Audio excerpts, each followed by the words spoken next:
Territori shqiptar për datën 15 korrik 2026 do të karakterizohet nga kushte atmosferike relativisht të qëndrueshme me të minim të kthjellimeve dhe intervale të gjata me diell në pjesën më të madhe të vendit. Qendrove të pasdites në relievet malore lindore pritën vranësira të rrethta deri mesatare, të cilat lokalisht mund të shoqërohen me rreshje të izoluara afat shkurtra. Paraditja do të jetë kryesisht me diell në të gjithë territorin, ndërsa në zonat e izoluara do të ketë vranësira të pakta kalimtare.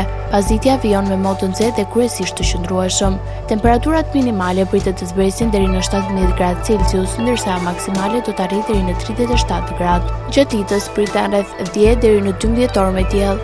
Era do të frejë lehtë deri mesatare nga drejtimi perëndimor veri perëndimor me shpejtësi 2 deri në 6 metra për sekond. Deti do të ketë dallgëzim të ulët rreth 1 deri në 2 ball. Indeksi ultraviolet për Tiranën pritet të jetë shumë i lartë rreth 9. Sipas të dhënave astronomike, lindja e diellit në Tiranë do të jetë rreth orës 5:13 minuta, ndërsa perëndimi rreth orës 20:20 minuta.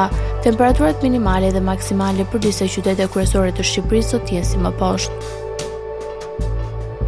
Shkodër, 19 deri në 37 gradë Celsius. Kukës, 19 deri në 33 gradë. Peshkopi, 18 deri në 31 gradë. Tiranë, 24 deri në 34 gradë.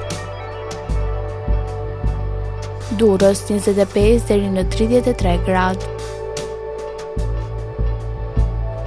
Kavaj, 24 deri në 33 gradë. Elbasan, 23 deri në 36 gradë. Berak, 23 deri në 37 gradë. Korçë, 17 deri në 30 gradë. Vlorë, 25 deri në 33 gradë. Gjirokastër, 19 deri në 32 gradë. Sarandë, 25 deri në 33 gradë Celsius.